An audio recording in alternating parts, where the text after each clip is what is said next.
The young priest trembled as he approached the first door of Solomon's temple. He had prepared for this moment his entire life: purification rituals, memorization of sacred formulas, years of training under masters who had themselves walked this path. But nothing could truly prepare him for what lay ahead. 7 doors, 7 heavens, 7 transformations. Those who passed through all 7 never returned the same. Some emerged radiating divine light. Others never emerged at all, their bodies found lifeless at the 4th or 5th door, souls unable to withstand the intensity of what they encountered. Tonight, he would discover which category he belonged to. There exists a mystical reality hidden within the physical architecture of Solomon's temple. 7 doors that weren't merely entrances to rooms, but portals between dimensions, gateways to the 7 heavens, thresholds where human consciousness could ascend through levels of divine reality. And the blueprint for rebuilding them exists, waiting for the 3rd temple. The architecture of Ascension. When Solomon built the first temple, guided by plans David received prophetically, he wasn't constructing a building, he was creating a machine for spiritual transformation. The physical structure mapped directly on to the mystical structure of reality itself, with each chamber, each gate, each measurement corresponding to cosmic principles. Kabbalistic texts revealed that the temple contained 7 primary doorways corresponding to the 7 lower Sefirot: Chesed, Gevurah, Tiferet, Netzach, Hod, Yesod, and Malkut. These aren't just abstract concepts, they're actual dimensions of reality, states of consciousness, frequencies of divine energy that human souls can access with proper preparation. The 7 doors created a pathway of ascension. A priest entering the temple didn't just walk from the outer courts to the Holy of Holies, he ascended through 7 distinct levels of spiritual reality, each requiring greater purity, each demanding deeper surrender, each offering more profound revelation. The first 3 doors, entry into the sacred. The first door corresponded to Malkut, the kingdom, physical manifestation, the material world. Crossing this threshold meant leaving ordinary consciousness behind. The priest underwent ritual washing at the bronze laver, symbolizing purification not just of body, but of attachment to physical reality. Those who couldn't release their grip on material concerns felt an invisible resistance at this door, as if the air itself became thick, preventing passage. The second door aligned with Yesod, foundation, connection, the realm where spiritual and physical meet. Here the priest encountered the first real test, reconciling opposites, holding contradictions, understanding that divine truth transcends human logic. Ancient texts describe priests experiencing disorientation at this threshold, seeing the temple simultaneously as physical structure and as a living organism of light. The third door opened into Hod, glory, splendor, intellectual understanding of divine mysteries. Priests reported that crossing this threshold brought sudden clarity, years of study crystallizing into direct knowing. But this knowing came with a price, recognizing how little human intellect can truly comprehend. Some priests, overwhelmed by the gap between divine wisdom and human limitation, went no further. The central transformation, the 4th door, represented Tiferet, beauty, harmony, the heart center where all paths converge. This was the point of no return. Kabbalistic tradition teaches that at this threshold, the priest died symbolically. His old identity dissolved, his ego-driven existence terminated. What passed through the 4th door was no longer the person who entered the 1st door. Historical accounts describe intense experiences at this gate. visions of past lives, confrontation with every sin and failure, complete ego dissolution, followed by reconstruction around divine will rather than personal desire. The physical sensation was described as being torn apart and reassembled, painful beyond description, yet necessary for what lay ahead. Some priests' bodies were found collapsed at the fourth door, alive but comatose, their souls having traveled too far to find the way back. Others emerged transformed, speaking with authority that silenced crowds, performing healings, accessing prophetic knowledge. They had died and been reborn within a single passage through a doorway. The final ascent, doors 5, 6, and 7. The fifth door corresponded to Nitzach, victory, eternity, endurance beyond time. Priests who reached this level reported experiencing past, present, and future simultaneously. Time became fluid, choices and their consequences visible across generations. This is where prophetic vision activated, seeing not just what is, but what was and what will be. The sixth door opened into Gevura, severity, judgment, divine discipline. Here the priest encountered the terrifying holiness of God, not the comforting father figure of popular religion, but the consuming fire that tolerates no impurity.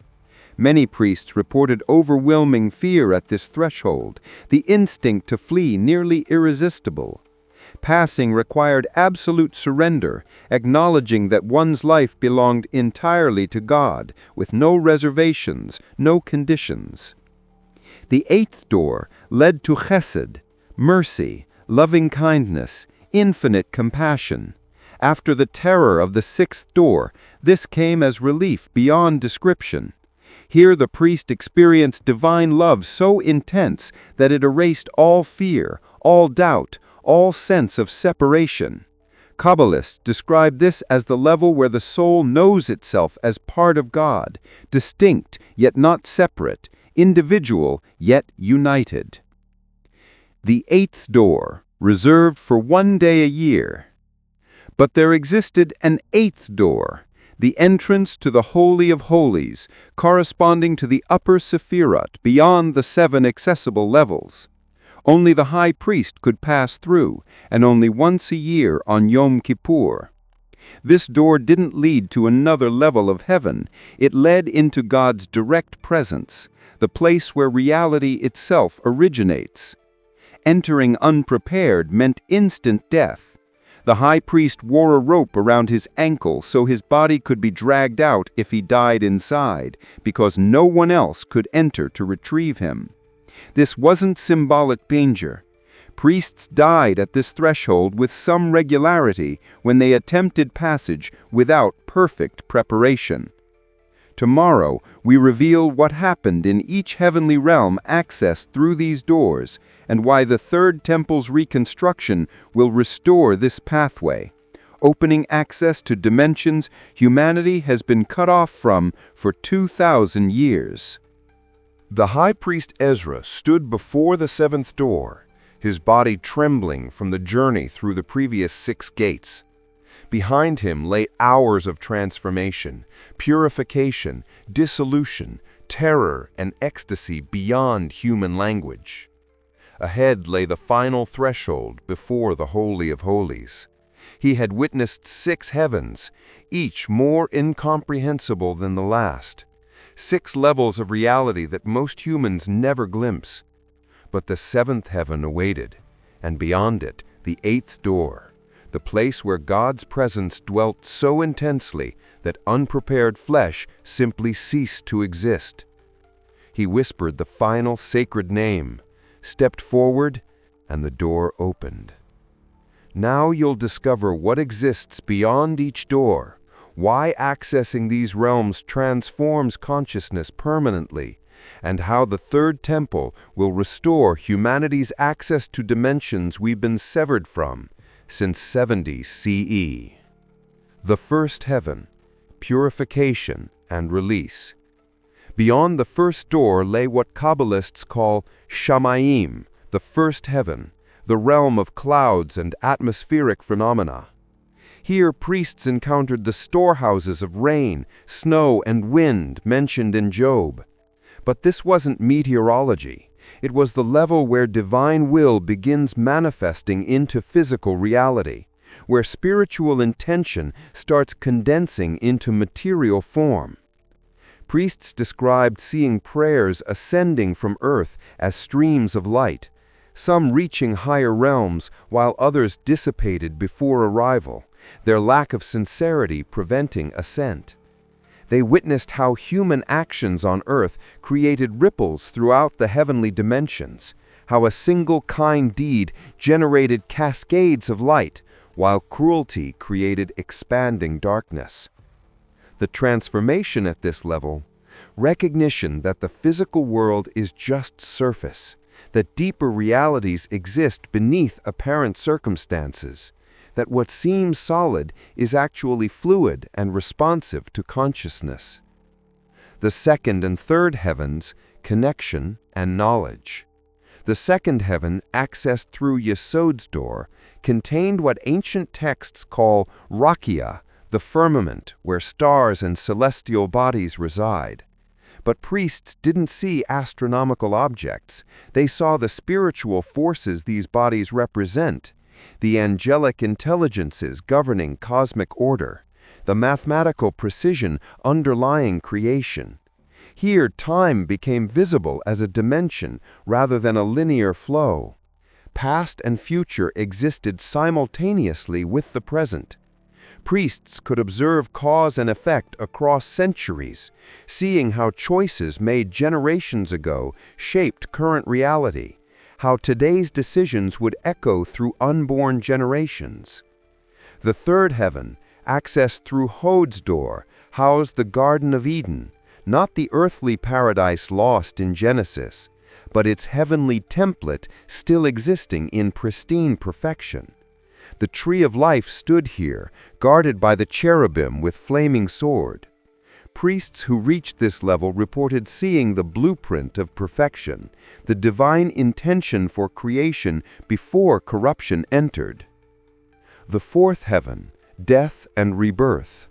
Through Teferet's door lay Zebul, the fourth heaven, where the transformation became total. Ancient texts describe this realm as containing the heavenly Jerusalem, the celestial temple that the earthly one merely reflected. Here, priests encountered the throne of glory, though not yet occupied by divine presence. That waited in the higher realms. At this level, the priest's former identity completely dissolved. Every attachment, every self-concept, every personal agenda burned away in the presence of holiness this intense. What remained was pure consciousness aligned with divine will, a vessel emptied and ready to be filled with higher purpose. Priests who returned from the fourth heaven spoke in paradoxes, describing experiencing death while remaining alive, being destroyed while becoming more themselves than ever before. Modern mystics call this ego death, but the ancient experience went deeper, a restructuring of consciousness at its foundation. The fifth and sixth heavens, eternity and judgment. The fifth heaven through Netzach's door existed outside time completely. Priests entered eternity, not endless duration, but the timeless now, where all moments exist simultaneously. Here resided the angelic choirs whose primary function was worship, endless praise of divine glory.